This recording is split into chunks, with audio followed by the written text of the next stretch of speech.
What's up mga kahabs, at saka mga kasiklista at iba pang mga ano pang iba-iba pang mga niche po dyan sa pag-vlog content. What's up mga content creator?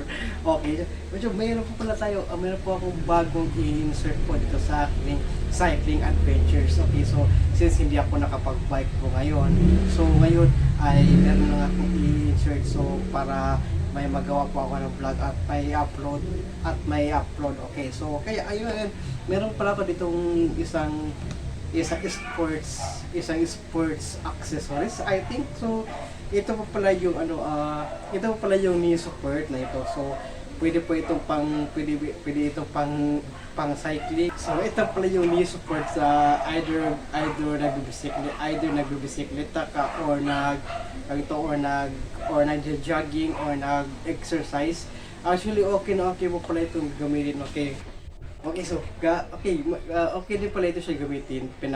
Actually sa aking in my case talagang niligo ito kasi sumasakit talaga yung tuhod ko kapag nagbibisikleta. So actually okay po ba siyang gamitin, at saka yung pinili ko ay size small. So ayun, pangalan nito ay knee support at binili ko ito sa Mr. DIY po pala. So meron po siyang nilagay dito na product features to protect your joint of knee, provide under prop and protect. Okay, so ayun nga, so ito knee support from Mr. DIY, so hindi po pala ito sponsored video. So pasensya na pa talaga kayo kasi maraming disturbo sa tindahan namin. So parating may bumibili, talagang hindi talaga ako comfortable kapag nagba-vlog ng ganito dahil maraming disturbo po. Okay, so ayun, ito pala yung meron po siyang dynamic protection which is coming from pumping action, and also dynamic compression and also anti-slip. So hindi po siya nag-i-slip. So ito po, at saka hahanapin ko ito ng link sa kanilang website, right? Kung meron silang website, di ba? So maganda po siya. So maganda po siya para sa may mga may tuhod na hindi na gaano ka talaga. So ito excuse me, so ito recommend ko po pala ito sa inyo to. So ito pala yung knee support for cycling and also for jogging also, right? So ang ganda po, ang napakaganda po nito ay stretchable din po pala siya. So ayun, stretchable po pala siya, right? So ayun, ito yung upper, dito yung upper at dito yung lower niya. So why not? So subukan po natin at isuot po natin para malalaman po natin. Okay, so okay, nandito na po pala tayo. So ayun, medyo umalog-alog lang yung tripod ha. So okay, mag-steady ka nga. Okay, ayun.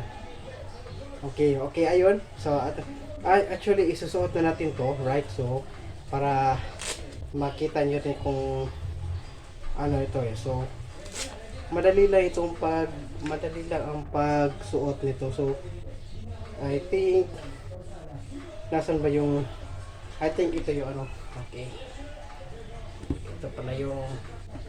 ito pala yung harap niya. So ayun,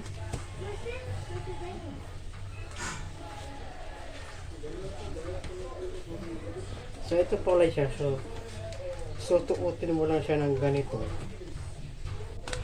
Pagkatapos ilalak mo siya ng pagganito. So baliktad yung paglagay ko. Okay, pero okay na naman.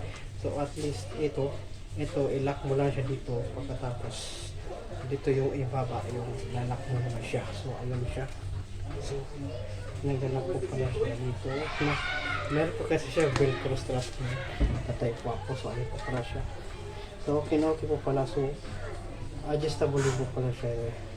Maganda po kaya maganda kasi siya kasi adjustable po siya. So ayun, ito.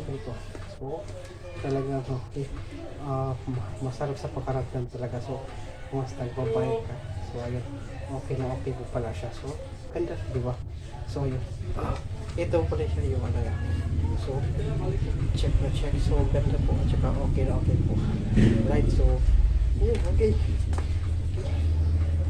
So okay, yun po yung knee support na binili ko sa Mr. DIY. So hindi po pala ito sponsored video, right? So gusto ko lang i-share sa inyo ito para naman may kaalaman din kayo about it it's not just about cycling, it's not just about cycling every day, right? So cycling is I think so siguro cycling is part of our lives naman siguro. So right, so pero sa akin, gusto ko na i-share sa inyo yung mga knowledge ko about it. So hindi na sa pagbike, hindi na sa pag-cycle, hindi sa mga cycling gadgets, cycling accessories, mga texting gadgets, mga gaming. So yun, iba-iba talaga ang nagawa ng isang content creator. So yung nagbibigay ka ng anong tawag doon, nagbibigay ka ng suggestion para sa mga nangangailangan din ng health problem, right? So katulad ng arthritis, di ba? So yun